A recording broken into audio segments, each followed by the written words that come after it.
Welcome to Empowered Ease, the podcast where we challenge the patriarchy by inspiring women to take ownership of their health, mind, body, and soul.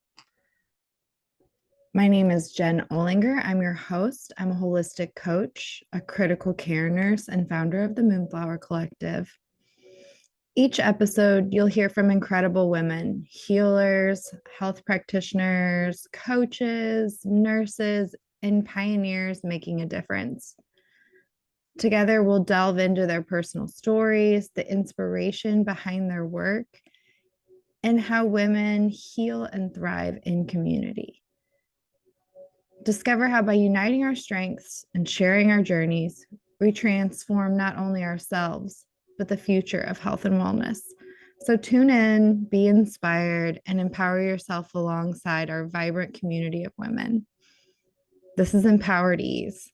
Let's embark on this journey of communal healing together.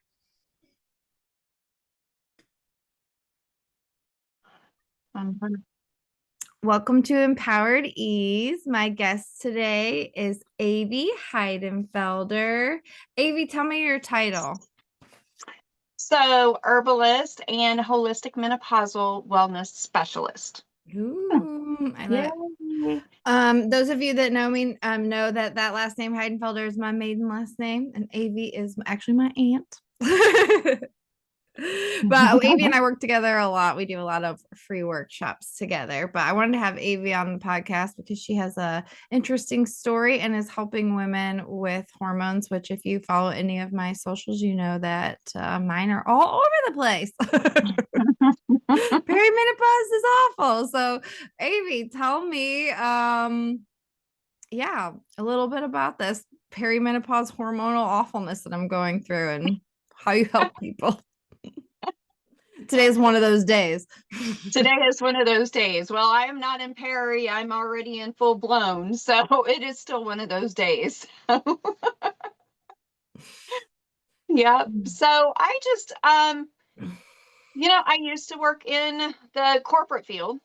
And I did that for several years, working for a financial firm and stuff like that. And then I guess when my husband and I decided to move, we actually live completely off grid, but when we decided to move down here and make a lot of changes, I got into the whole, what can I use around the property? So I kind of jumped into the herbal part of it and absolutely loved that. But then in the middle of all of that, menopause hit. And with being a woman who had to have a hysterectomy at 39, you're playing the guessing game all the way through. The doctor tells you, oh, you probably have 10 more years, before you have to worry about it.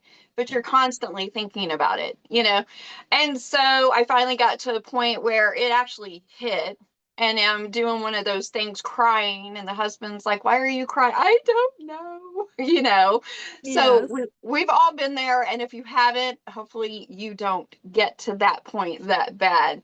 But then I wanted to just start figuring out what naturally can I do to help with my own menopause, which took me into this whole thing of, okay, this is ridiculous. Women have got to know this shit kind of thing, Right. Well, I think you're touching on a big thing. This is a very understudied, yes. under talked about area that I feel like for me, I had no idea what to expect. Now we have social media, so there is Right. way more education there. But I'm still like, oh my God, how did I not know what this was coming? Well, and that's where I jump on my soapbox is because, I am part of the generation that our moms didn't talk about it. And they didn't talk about not just menopause, but any cycle of being a female from, your very first moon cycle all the way through menopause. It was just a conversation that was not had. And it's not their fault because their moms didn't talk about it. It was just how everybody was raised in the whole society thing. Mm-hmm. And I think that is the part where I'm like, bullshit. This is a conversation we're going to have. This is a normal thing for women. It should be able to be discussed just like somebody calling up someone and talking to them like, I have the flu. What should I take? Well, Mm-hmm. women should be able to reach out and be like, oh my God, I'm doing this in menopause. What do I do? You know, Yeah.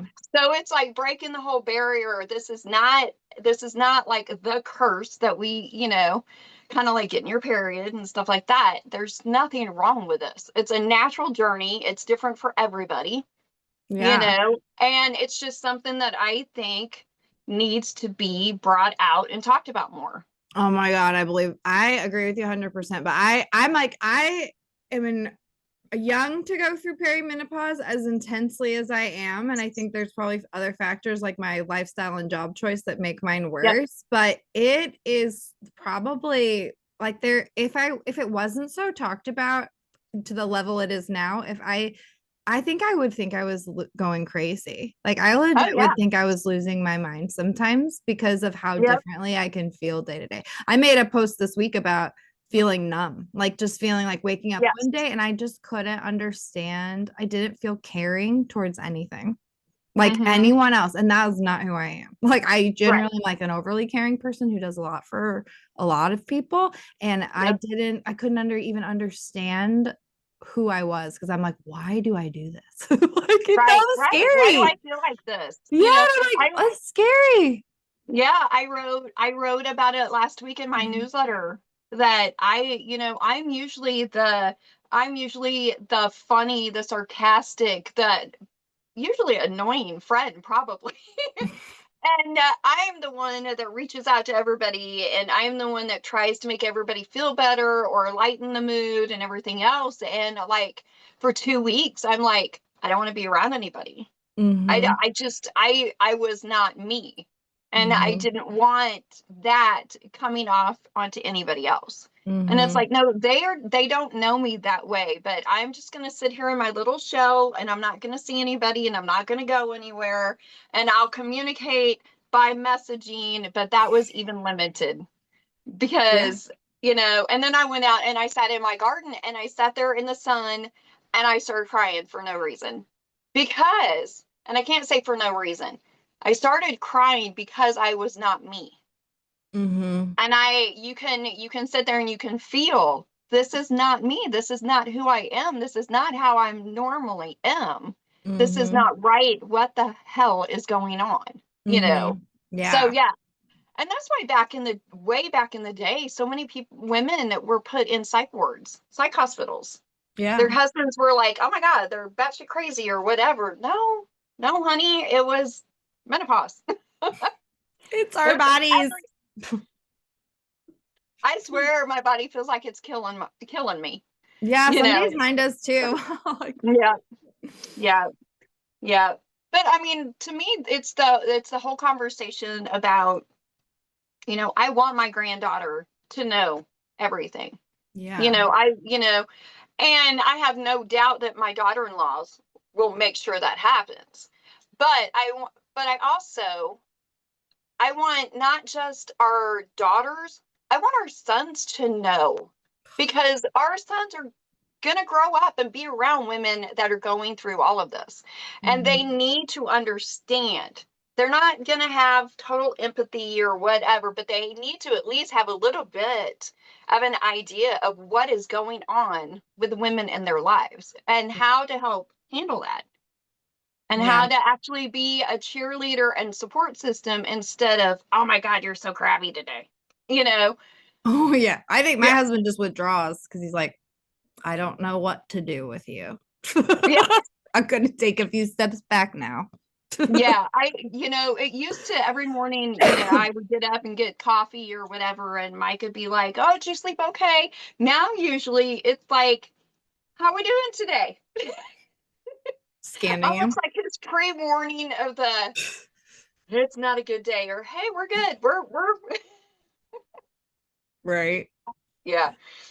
I think I can't say that I feel sorry for him, but Me he either. does hear about the details and everything about menopause more than probably most men in this world.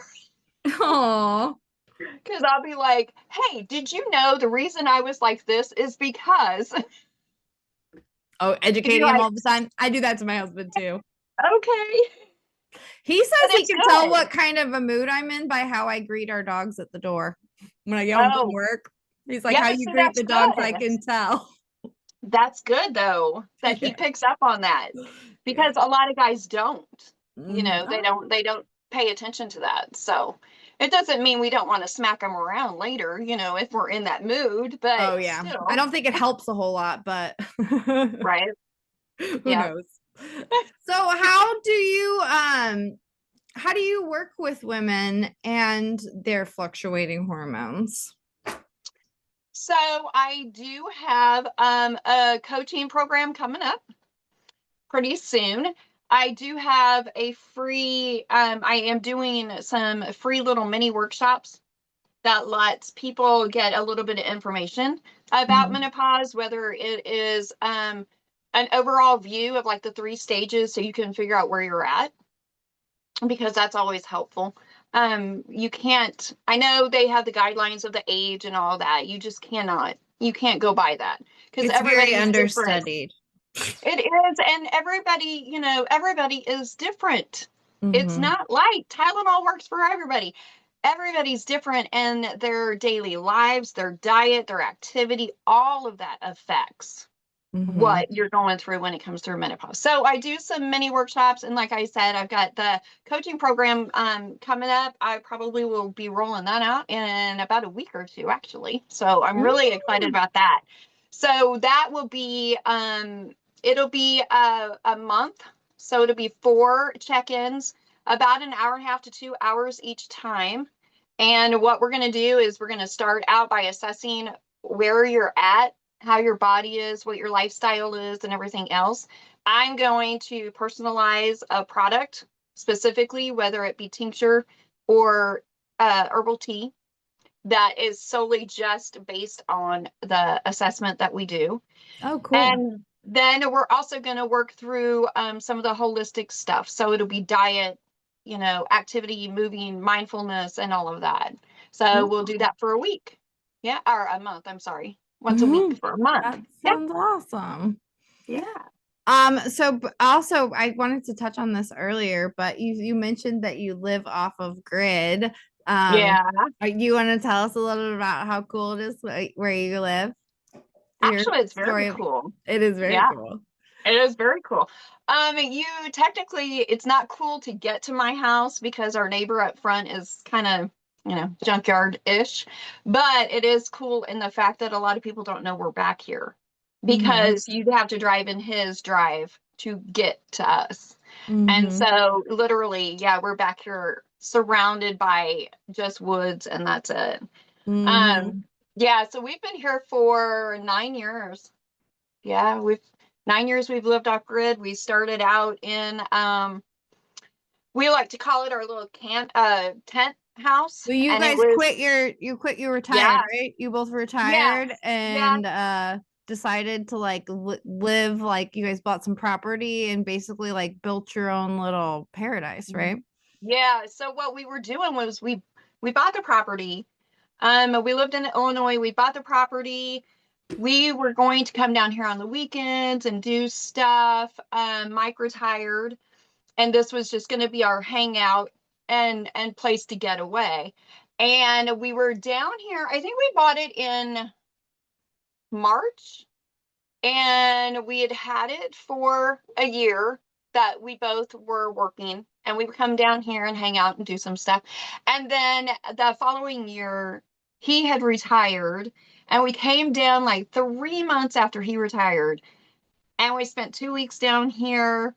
And when we left knowing that, or I knew, I had no clue when I was going to be able to get back down here because I was still working full time and doing, 50 hours a week and stuff like that. I left crying because I didn't know when I would be able to get back down here. But on the way home, Mike was like, "Hey, I know at some point this was supposed to be our retirement, live here once I retired." And he's like, "But what we want to really do, living off grid, is going to take a lot more work. So I think you're just going to have to retire early." Mm-hmm. Okay. Yeah, because the plan was we were eventually going to move down here, but I was just going to move branches. I was going to transfer from the branch in Illinois that I was at to a branch in Rolla that was Mm, closer, and I was going to continue to work. But it did take because we built our own house, the two of us, mm-hmm. and everything else, and it was solid woods where we were, so we had to clear out stuff and clear the trees. So it was a lot of work. And so he was like, I think you're just going to have to retire early. I'm like, okay, okay. Mm-hmm. I was ready for a stroke anyway, working with the stock market and stuff. So it's like, Yeah. no, yeah, let me be out in nature in my tank top and whatever, and I'm good. Playing in your garden and in the woods. Yes. Love it. Yeah, yeah, definitely. We have 4 gardens, so And yeah. is that when you started getting into herbalism, or had you done that any of that stuff before? Actually, I hadn't. Not the herbal part. Now, hiding in the woods, I did that my entire life growing up. Yeah. So, everybody used to, talk about you knew you had a good life when you knew you went home when the street lights went out. Well, I lived out in the middle on I can't say a farm. We did have a lot of animals. I helped my dad hand milk cows. I had 13 baby goats for my 13th birthday. We Oh. had the pigs, we had all of this stuff, the chickens, obviously, and stuff like that. And I would go out into the woods and hide. I would pack me a backpack and I would go hide in the woods. And I actually had this one tree. There was this huge juniper right on the side of a pond, and it umbrellaed. It was so big that the bottom would umbrella, and I would climb underneath that, and that was like my little fort. Oh, I Well, love it. then, so to when it was time to go home, you could hear my dad honk the horn on the truck. And that meant get your butt home. It's time for dinner, kind of thing. So I mean, the outdoors part has always been in me, and I think that was the hardest part with having a corporate job Mm-hmm. was, that was 2 different lives. And when I actually told people we were moving down here to do this, everybody that I had worked with for and known in the industry for, almost 20 years was like, "Oh my God, why would you want to do that? Why are you doing that?" And I'm like, "But that's where I'm from. That's what I used to." No way. Because I was, the 5-inch heels, the dress for corporate, the whole thing. And I'm like, no, this is me for a job, but that's me, you know? Yeah. So when we got down here and got in the woods, this was like, okay, I'm finally home. I'm finally home. But there was a time that I saw one of the wineries that we love to go to, Peaceful Bend in Stillville. And they're amazing. Love the owners. And they had what they were calling a wild walk, and they had a lady coming, and you could come, you could, get your wine, have lunch, whatever. She took you on a walk around the property and pointed out all the different plants and things like that, told you what they were good for. And it was like something, a light bulb went off, and I'm like, oh my God, this is this is amazing, and we left there, and on the way home, I told my husband, I'm like, what would be cool is if she would do a class or a internship or apprentice, something like that. I'm like, I would really like to know. We have all of this around us. I said, I would love to know that there's something out there I can use if we're in the woods and get hurt or anything. And it was just that, just the basics. What can I use if I'm here, cut myself, but don't have a band-aid? Well, you can use yarrow. Well, I didn't know that. So it Oh, was those yeah. simple, yeah, it was those simple little things. And I think it was like 3 months I started following her, Colleen from Turtle Earth. And I think it was like 3 months. And all of a sudden she posts on Facebook, taking applications for my first apprenticeship. Ooh. Yeah. Meant to be, meant to be. I instantly sent her a thing. She sent me the application. I filled it out and sent it back the same damn day. I didn't need to. I had 2 months to do it, but I did. And luckily she did. She ended up picking 5 of us. And so Oh, I did a working apprenticeship with her. And That's so we cool. would go and we would do stuff for the property that they were building. And then we would do herbal and stuff like that. And then as I got into that, I just was like, okay, now I want to, I can't save the world. I can't know absolutely everything about every plant and what it does. And so I wanted to kind of, I don't want to say minimize, but focus. And that's Yeah. when the menopausal part came in. Specialize. Yeah. And that's when the menopausal part came in. Because I'm like, this is so needed. This is, Mhm. you can find the other, you can Google something simple like the yarrow will stop, a bleeding for cut and stuff like that. But I didn't feel like there was as much herbal when it came to natural things that help balance your hormones and things like that. So Mhm. that's when, yeah, I dug deep for that. So Love it. Very yeah. cool. Very Yeah. needed. So, if people want to learn more about you or follow along or receive your blog, where will they find you? Okay, so I'm kind of everywhere in odd places. Facebook, definitely. Under my herbalist journey and warrior heart. I am also on Instagram, YouTube. I just started YouTube. I'm trying to move some of my videos over to that. I just started Substack. So I do have a free subscription for a weekly newsletter that I do. It's not always herbal. Sometimes it's just me on whatever hits me. So that's on Substack. And then I have a website that is myherbalistjourney.com. Love So it. all those. And Love on the it. website, I do have several free PDFs. So Mhm. I have a PDF on quick herbal guides. I have one on embracing menopause. I have a specific one on endometriosis, ovarian system, uterine fibroids. That's all together in one. And Oh, then cool. I have one on the wise women ways and hormonal health. Those are all out there. You can view them or you can download them and print them. They're on your Yeah. website. Those are on my website. Yep. It's Okay. underneath the article and free PDFs. Yeah. Awesome. Yep. So Avie and I also do together. We do 2 free workshops a month. We do like a one on the new moon for like clearing energy box and to align with whatever like the goals of the new moon are. They're basically a little education on energy and herbs or herbal allies, and then we do 2 long mindfulness.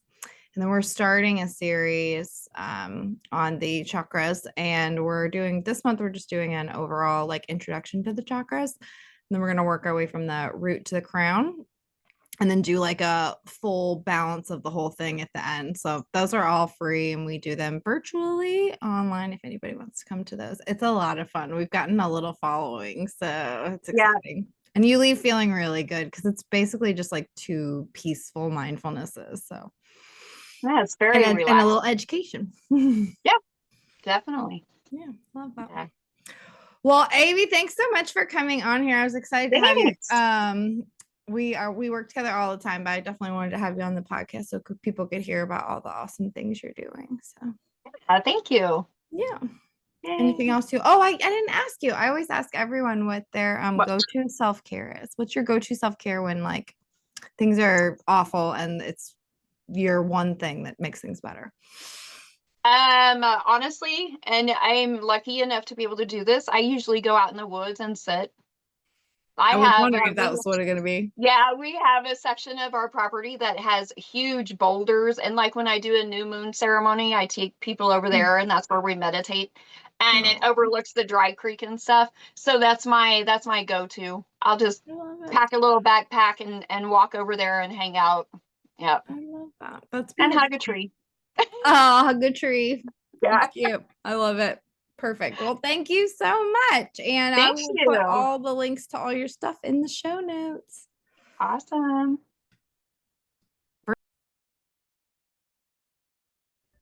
Thank you for tuning in today to this episode of Empowered Ease. I hope you found inspiration and insight in today's conversation.